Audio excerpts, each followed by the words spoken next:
Hey guys, what's going on? Commando Carbon here, and today I'm going to be doing, I'm going to be explaining the latest update for Black Ops 2. They did a lot in this update. I have the list right here of everything they did. I'll explain everything to you guys, and then I'll give my opinion on everything. So first of all, they added prestige level calling cards for each prestige level. So basically, when you prestige now, well, if you're already a master prestige, you're going to get everything, all the calling cards that they put out. They're actually pretty sweet. So if you go check out your calling cards right now, you're going to see you have 10 new calling cards. If you're a prestige master, you'll have 10 more calling cards. They're pretty sweet. I mean, I'm not going to use them just because they're going to be overused by everyone. But if you don't care, if you like what they look like, you can use them. I'm going to keep my nuclear though. And the next thing they did is players will now control the last score streak called when calling in multiple remote controllable score streaks.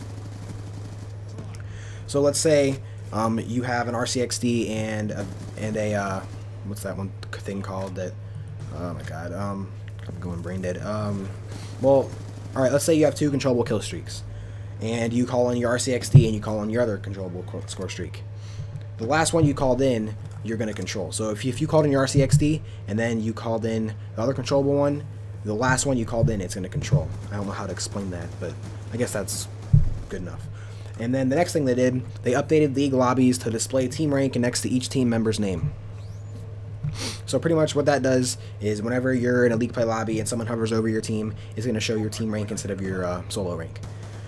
The next thing they did, they added suicide and team killed penalties to the game rules / spawn settings for menus, or for menu custom games, or what? Oh, settings menu for custom games. So pretty much what that does, whenever if you're playing a pub, you know how if you're playing a hardcore pub, and if you kill your teammates too much, you get kicked. Same thing, or kicked, or you get killed yourself.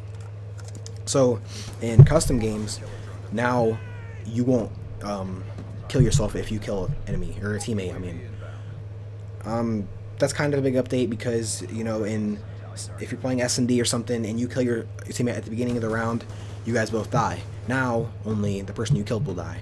So that helps a lot for, you know, the competitive point of view, just because there could be accidents and stuff like that. So not really too much for you guys unless you do play game battles or competitive. And yeah, so the next thing they did, they added a feature to kick players if they suicide too often in a game. Pretty much what that is, if a player is, you know, screwing around, killing themselves, jumping off the map the whole game, well, before the update, they could do that the whole game. Now, if they're doing that, everyone on the team, I guess, has a, you know, like, if they're killing themselves, like, let's say they kill themselves 3 times, it'll pop up on your screen, press A or press X or something, I don't know. I haven't really played in the past 2 days, but I got some video of some stuff, so yeah, pretty much you can kick them if they kill themselves too much and if they're not really playing the objective. Well, if they're playing a kill horror, you can't kill them, but if they're killing themselves too much, suiciding, playing around, you can kick them. I'm pretty sure it's like a veto thing if you're playing a 4v4 or a 6v6. If 4 people vote to kick them, then they're going to get kicked. So that's it for the features they added and stuff they improved.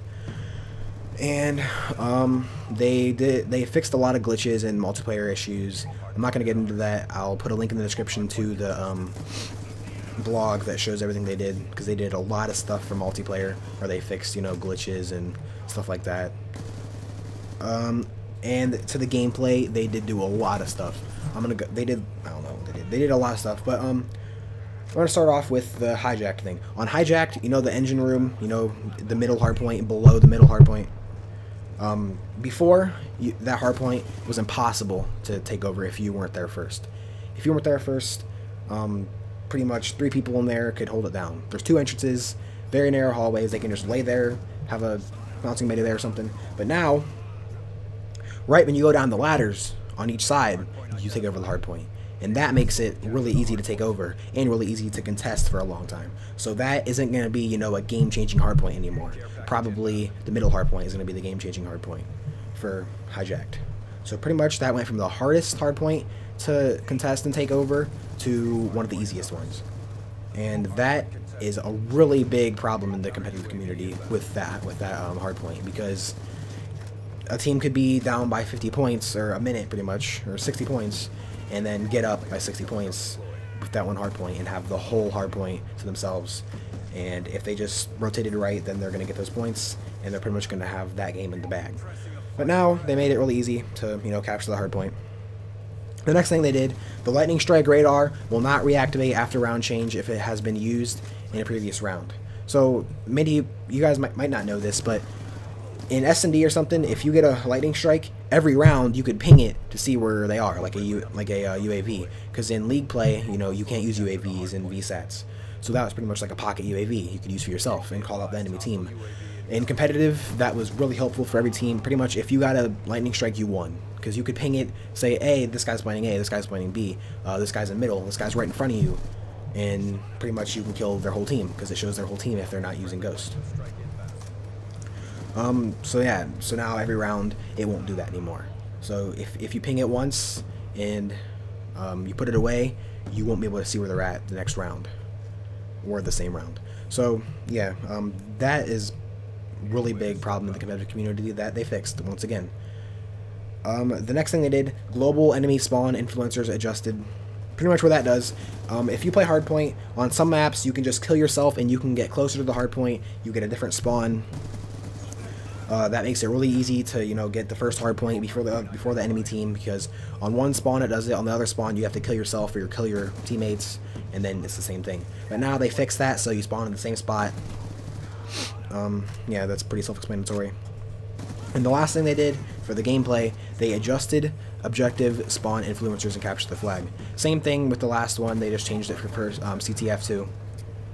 And the last thing they did, well, for zombies, what they did is they fixed a UI error that occurred in Churned, and they resolved various bugs around the Die Rise map. I don't really play zombies that much, so it doesn't really affect me, just because, you know, I have school and I have to make videos, and I play competitive every once in a while, so I don't really play zombies that much. I'm hoping I will, starting this map pack that's coming out in 2 days for Xbox first. So yeah, that's pretty much the whole update. The rest of the stuff that was in the update will be in the description, well, in a link in the description. So yeah, that's it. Please like, comment, subscribe, and more videos coming soon.